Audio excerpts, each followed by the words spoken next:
A esse nosso painel, aqui nesse fórum. Eu sou Edivaldo Pereira Lima, escritor, jornalista, professor universitário. Estou aqui com a Nina. A Nina tem um trabalho muito significativo num setor em que o Brasil não dá muita atenção, mas ela vai poder falar um pouquinho desse trabalho dela.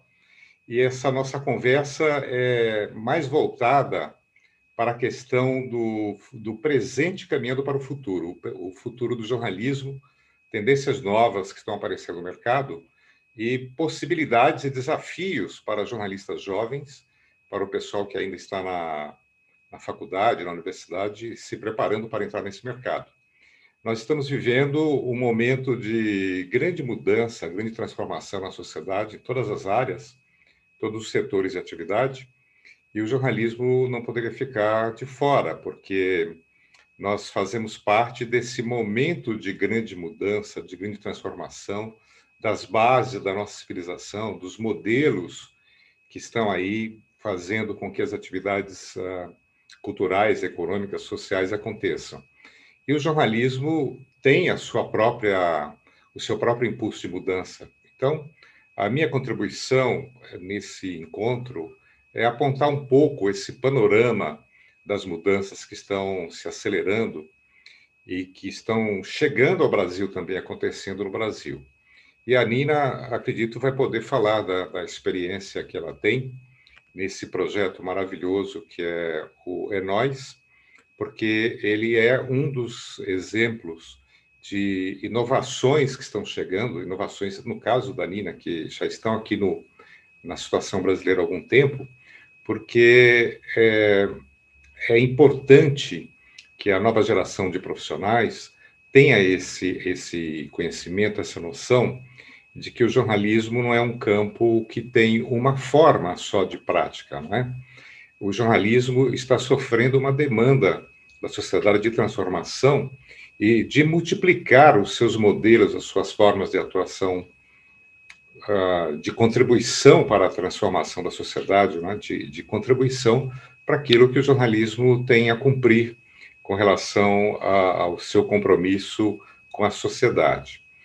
Então, aquela visão mais unilateral que nós tínhamos do jornalismo, de que o jornalismo é uma atividade centrada na questão da transmissão da informação, ou da opinião, ou da investigação, esses três caminhos, e do entretenimento também, esses caminhos clássicos, eles são uma das possibilidades do jornalismo, mas agora nós estamos vivendo no século XXI N outras possibilidades e tendências que mudam um pouco o que se espera do jornalismo na sociedade contemporânea e qual é a mudança de atitude, de propósito, de entendimento desse setor que compete aos novos e jovens profissionais. Então, o ponto de partida, rapidamente só para situar essa questão, é assim. O jornalismo entendia e entende que a sua principal função na sociedade contemporânea é trazer informação e investigar o andamento da sociedade em todos os seus setores e trazendo principalmente contribuições que estejam centradas na questão da investigação dos pontos falhos, dos pontos negativos, desestruturados de todos os setores da atividade humana, de maneira que esse indicar de questões que não estão funcionando muito bem possam servir a alavancar a transformação da sociedade. Então, é um propósito muito forte lá atrás, na base do jornalismo, muito ligado a essa questão de que se entende que a contribuição do jornalismo para a manutenção, principalmente das sociedades democráticas, é esse trabalho de informar em profundidade e informar investigando as falhas, os pontos não bem atendidos por qualquer sociedade em qualquer época. Esse papel continua, ele é muito importante. Porém, nós começamos a perceber desde o século passado, desde o final do século passado, anos 80, 90, que o desempenho dessa função não é suficiente e que o jornalismo pode fazer muito mais coisas e pode haver outras tendências, outros encaminhamentos para a prática do jornalismo voltado a um outro propósito adicional, além desse da investigação, da informação, do aprofundamento e da cobertura dos setores, às vezes marginalizados pela mídia tradicional. E o caminho que foi surgindo é de que o jornalismo pode ter uma contribuição trazendo novos caminhos para a cobertura, por exemplo, da diversidade social, diversidade humana, diversidade cultural, e novos tipos de estruturação de mensagens, de narrativas do seu conteúdo, que não estejam focados apenas na questão de localizar os problemas da sociedade e denunciar, mas que sejam capazes também de dar uma atenção igualmente importante àquelas soluções, aqueles encaminhamentos de novas maneiras de se resolver os problemas sociais e os problemas humanos. Em função disso, é que foram surgindo correntes de prática de jornalismo que oferecem agora uma possibilidade para a nova geração, uma possibilidade para a prática disso no jornalismo regional, para a prática disso no jornalismo comunitário e assim por diante. Então, dessas tendências que apareceram, as duas que eu vou chamar a atenção, que já estão chegando ao Brasil e ganhando peso no Brasil, são o jornalismo de soluções e o jornalismo construtivo. Esse ainda menos conhecido no Brasil, mas já crescendo bastante na Europa e nos Estados Unidos. O jornalismo de soluções tem como princípio essa questão de você fazer as suas matérias focado pode ser focado numa questão de um problema social, mas o seu levantamento e a sua investigação não para só no apontar do problema e no localizar o problema. Ele vai mais adiante e tenta mostrar situações já manifestadas, presentes na sociedade, que representem uma solução àquele problema, uma solução que possa servir ao engajamento da sociedade, da comunidade, do público em ações transformadoras.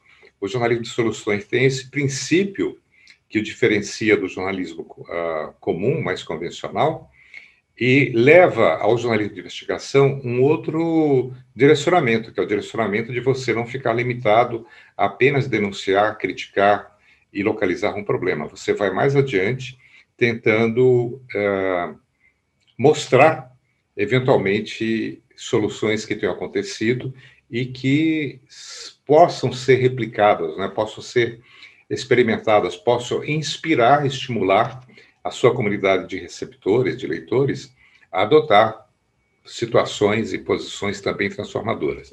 Esse é um caso. O jornalismo de soluções tem os seus critérios, as suas técnicas, os seus procedimentos. Uma outra forma de jornalismo que no Brasil ainda não tem muita presença, mas que está crescendo, principalmente na Europa, é um jornalismo de absorção de novas maneiras de compreensão da realidade e de adoção dessas novas descobertas da ciência de ponta para a prática do jornalismo. Então, vamos apontar uma questão específica. Desde os anos 80, no século passado, com a perda de leitores nos jornais, muita gente desistindo de ler jornal, entidades do setor começaram a pesquisar qual era o motivo disso. E um dos motivos que se encontrou é que muita gente estava abandonando a leitura de jornais e de revistas, na época pré-internet, porque o conteúdo do material jornalístico era excessivamente negativo. As matérias, as mensagens muito voltadas aos aspectos, digamos assim, sombrios da alma humana e da sociedade, e isso causava uma certa situação assim não muito favorável no estado psíquico do indivíduo. E as pesquisas mostraram que isso sim acontece. Quando você tem uma exposição do público a uma quantidade excessiva, contínua, muito densa de conteúdos apenas negativo, aquilo pode provocar um estado não muito saudável na situação psíquica do indivíduo, em termos de postura emocional e em termos de capacidade de perceber o real. Quando você está movido por mensagens de conteúdo extremamente negativo o tempo todo, a sua perspectiva de mundo se reduz, a sua capacidade neurológica, intelectual, emocional de compreender a realidade e se posicionar fica reduzida. Então, aquele propósito do jornalismo de ter muito conteúdo negativo como forma de denúncia para estimular a indignação e a mudança de atitude das pessoas, em alguns casos, o tiro sai pela culatra, porque quando a pessoa está só recebendo continuamente e intensamente conteúdos desse tipo, em lugar daquilo, além da indignação, mobilizá-la para tomar uma atitude, ela pode se afastar como uma espécie de autodefesa instintiva com relação ao conteúdo muito ruim. Então, baseado nessas pesquisas, entendendo esse papel, fazendo uma autocrítica, determinados setores do jornalismo incorporaram outras descobertas que a ciência de ponta constatou que quando você, em lugar de você estar produzindo conteúdos negativos, você produz mensagens que possam abordar as questões negativas, mas não param nesse ponto e vão além, você pode gerar uma situação psicológica favorável para o receptor ampliar a sua percepção da realidade e ter uma resposta de participação, de engajamento mais saudável. Então, em função disso, nasceu, por exemplo, o chamado jornalismo construtivo, que se apoiou nessas descobertas, principalmente da psicologia social, para trabalhar a mensagem de um modo muito diferente, de um modo que possa abordar questões problemáticas, mas também traz um conteúdo que tem o poder de alavancar a mobilização da pessoa, porque ela vai gerar uma situação em que a capacidade de percepção do indivíduo é alimentada por um processo psicologicamente sábio, digamos assim. Então, existem esses três campos, né, para a prática de um jornalismo que, acredito, seja bem propício no caso do jornalismo regional, no caso do jornalismo comunitário. E complementando essa conversa minha, eu queria apontar uma outra contribuição, um outro campo do jornalismo que pode ser direcionado à prática do jornalismo de soluções ou do jornalismo construtivo de uma maneira muito interessante, muito importante, que é a tradição do jornalismo literário. O jornalismo de soluções e o jornalismo construtivo, eles têm uma postura e uma proposta diferenciada, mas os instrumentos da prática do jornalismo são os instrumentos comuns, os instrumentos, as técnicas já tradicionais do jornalismo.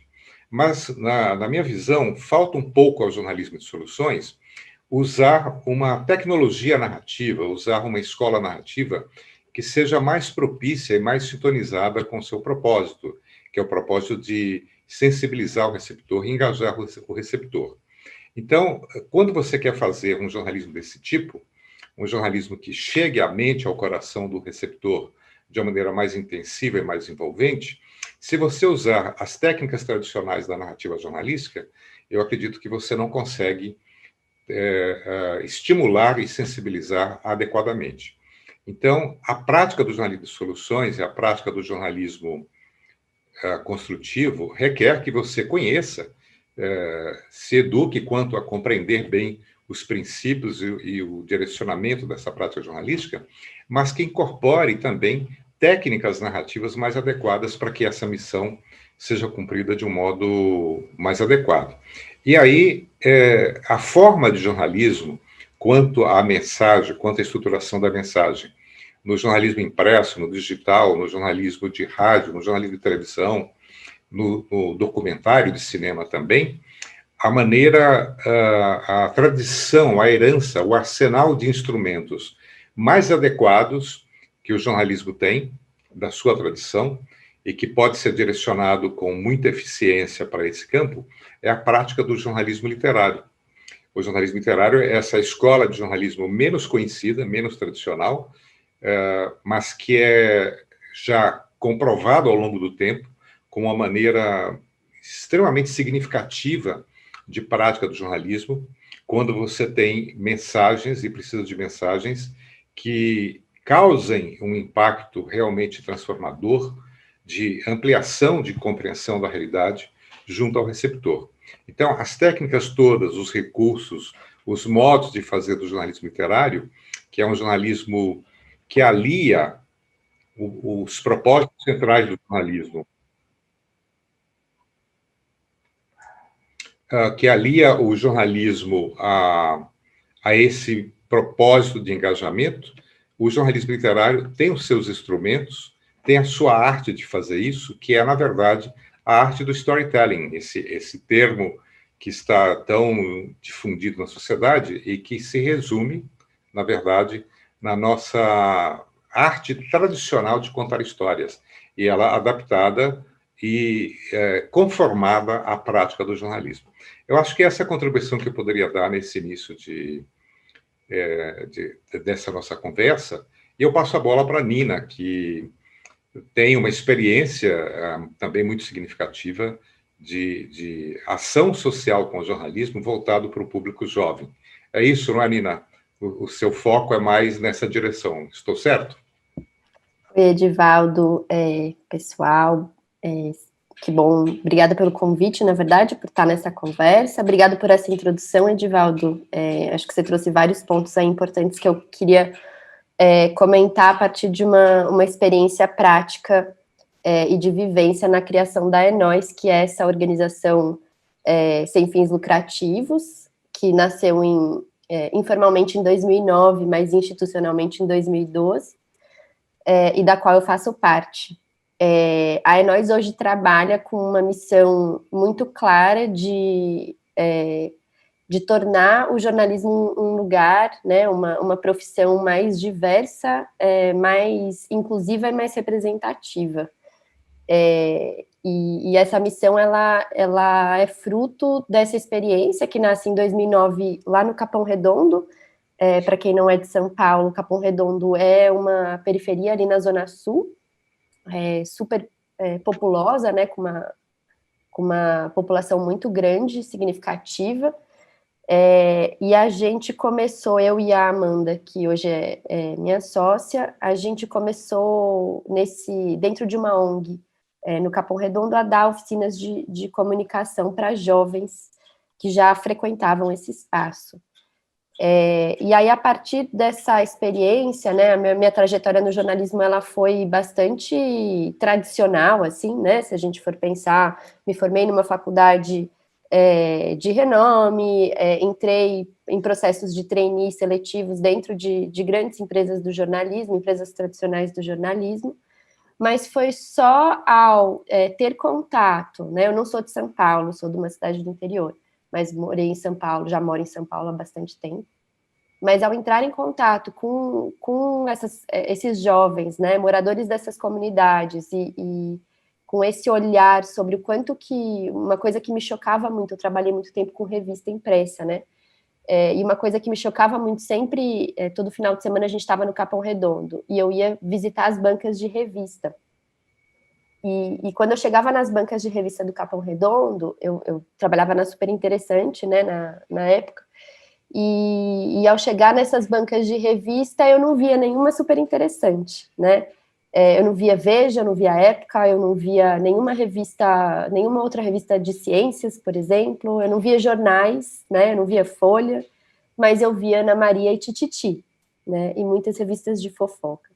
Então, é como se a indústria estivesse determinando que aquela população não tem interesse em outro tipo de informação, que não fossem essas informações, né, não fossem essas informações de celebridade, né, revistas de celebridade.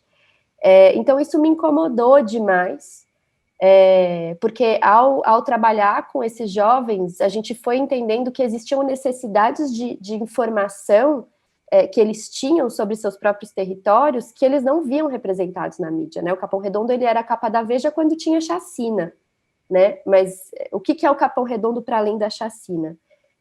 Então, a gente foi trabalhando esse processo e criando essas metodologias um pouco para abrir essa caixa preta que é o jornalismo, né? Então, o esforço da Enóis é nessa missão de entender que o jornalismo sempre se vendeu aí como quarto poder, né?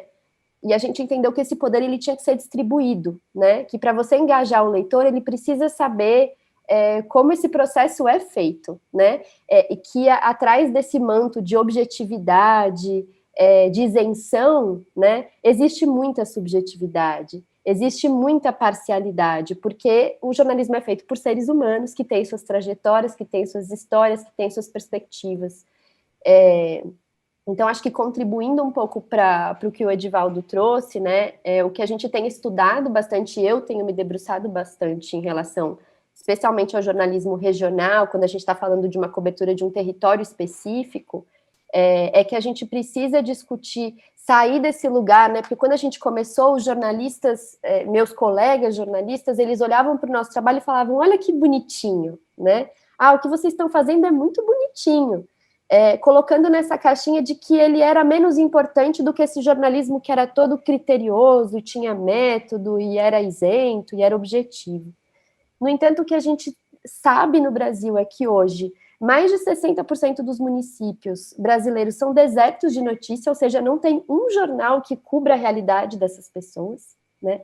Então, e a gente fica falando sobre democracia, né? Sobre como o jornalismo ajuda a construir a democracia. Sem, no entanto, olhar para essas questões e trabalhar a partir delas, né?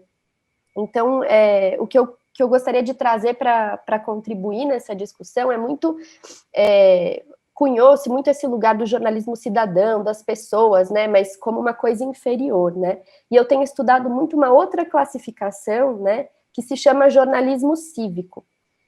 O jornalismo cívico, ele entende que o jornalista, antes de ser jornalista, ele é um cidadão. Ele é parte dessa comunidade, portanto, não tem como a gente colocar essa isenção completa, né? Se ele é parte dessa comunidade, ele quer sim ver essa comunidade melhor, né? Então, eu acho que isso vem muito ao encontro desse jornalismo propositivo, de solução, que eu preciso trabalhar, né? Existe um ativismo aí, que também é negado ao jornalismo, mas dentro dessa proposta de jornalismo cívico eu preciso trabalhar para a melhora dessa comunidade. Eu não posso apenas reportar e achar que essa é a minha única função, porque eu sou membro dessa sociedade, então eu preciso admitir que eu quero viver num lugar melhor, né? Que se eu estou num espaço onde tem violação de direitos, onde tem desigualdade, eu sei que eu quero que isso seja diferente.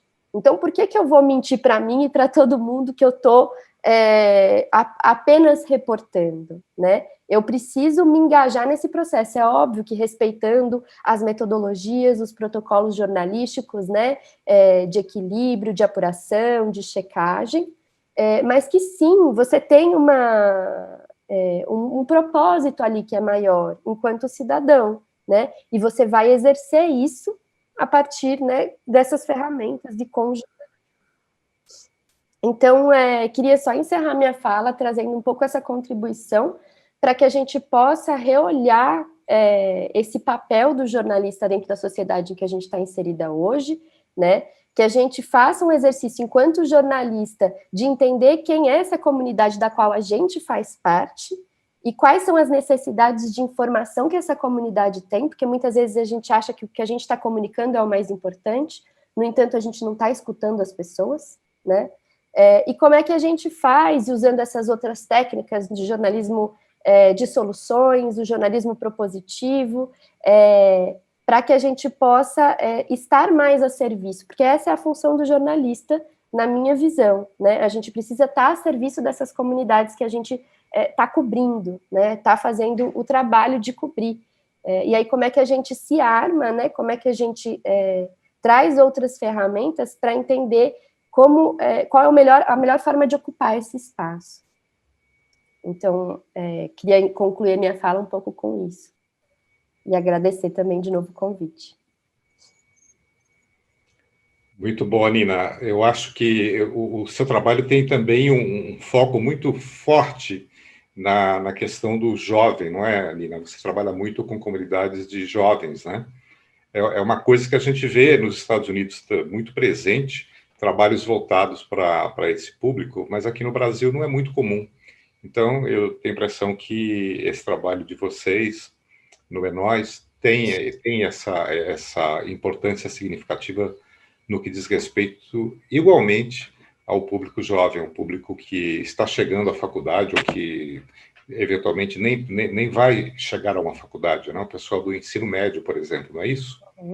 Sim, a gente tem o foco dos treinamentos e da escola que a gente montou, trabalham com o público nessa faixa etária, porque a gente entende que ele tem ali uma representatividade muito grande dentro desses núcleos familiares, né? E são pessoas que estão nesse processo formativo. Então, para a gente é um público de interesse, é um público foco, com o qual a gente trabalha para desenvolver, enfim, esse outro olhar, né? Que a gente entende que o jornalista precisa ter. Então, a gente trabalha, tem esse foco de trabalho, e também tem feito um exercício e tem projetos para inserir esse jovem dentro dessas redações hoje que são mais tradicionais, que têm um olhar mais tradicional e são pouco diversas. Então, a gente tem feito muito esse caminho, né, de colocar esse jovem dentro desses espaços, construir junto com ele esses espaços, para que esses espaços se tornem mais diversos, representem mais vozes, né, e olhem para essas questões, né, que o jovem ele já vem muito imbuído disso, né, então, de formatos, de linguagens, que a gente precisa ainda experimentar enquanto jornalista, que já está há muito tempo na redação, mas que a juventude já tá nesses espaços, já está nesses ambientes, né, já fala essas linguagens. Então, é um pouco o foco do nosso trabalho muito por causa disso. Muito bom. Eu queria agradecer também a oportunidade desse diálogo, desse encontro com todo mundo, e deixar esse recado também de que essa busca de novos caminhos, ela significa a gente estar aberto a novas possibilidades que nascem espontaneamente, mas a gente também não deixar de incorporar e conhecer aquilo que o jornalismo tem de tradição e que pode ser adaptado a essas novas circunstâncias. Por exemplo, a grande tradição do jornalismo literário. O jornalismo literário, ao longo do tempo, tem se adaptado, se modernizado, se adequado às diversas situações novas que aparecem na sociedade. E a arte do contar histórias, né, que é o centro do jornalismo literário, é algo milenar, universal, com essa capacidade, como camaleão, de estar se adaptando às novas circunstâncias. Então, eu sugiro muito que a nova geração, os novos jovens profissionais que ainda não tenham tido contato, procurem conhecer esse jornalismo literário e perceber que aquilo que está na base da prática do jornalismo literário tem muito a ver com essa espontaneidade de prática de novas narrativas que está presente no coração e na mente de cada um de nós. Esse é o meu recado final, e um abraço aqui a todos, a essa juventude que é quem está construindo o futuro nesse presente transformador, que é de grande desafio nesse momento, mas que traz possibilidades extraordinárias para o futuro desse país, o futuro desse planeta e da nossa sociedade. Deixo aqui um abraço a todos. Obrigada, gente. Um abraço também.